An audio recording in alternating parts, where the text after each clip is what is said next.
करण्याच्या शेवटच्या दिवशी औरंगाबादमध्ये नारायण राणे समर्थक सुभाष पाटील यांनी अर्ज दाखल केला।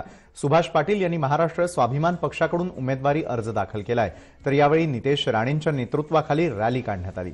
स्वाभिमानी पक्षात येण्याआधी सुभाष पाटील हे औरंगाबादचे शिवसेनेचे पहिले जिल्हा प्रमुख होते। शहरी आणि ग्रामीण भागात त्यांचा प्रभाव असल्याने नारायण राणेंनी त्यांना उमेदवारी दिली आहे। औरंगाबादच्या लोकांची सेवा आणि इथे जी भाकरी करपलेली आहे त्याच्या परतवण्याची जबाबदारी आज आम्ही लोकांनी घेतलेली आहे। गेली 20 वर्ष इकडचा खासदार प्रत्येक बाबतीमध्ये अपयशी ठरलेला आहे।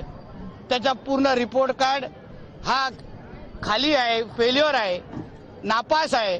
म्हणून या सगळ्या मुद्दे, विकासाचे मुद्दे, मराठा समाज, मुस्लिम धर्मावर झालेला जो ह्या सरकारने केलेला अन्याय असेल, हे सगळे विषय घेऊन आम्ही औरंगाबादच्या जनतेच्या समोर जाणार आहोत।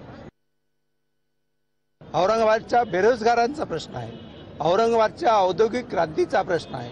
हे सगळे मुद्दे घेऊन मी मराठवाड्यातली ही राजधानीची शहर असलेल्या या लोकसभेला उभा आहे।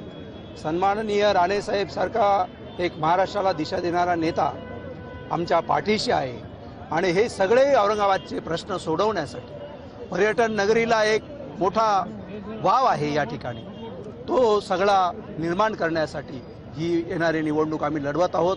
मराठवाड्याच्या राजधानीमध्ये जनता आमच्या पाठीशी असणार आहेत आणि औरंगाबादचा विकासाचे प्रश्न आजपासून सुरू होतील असं मला वाटतं आणि या निमित्ताने मी हे सगळे प्रश्न सोडवणार आहे।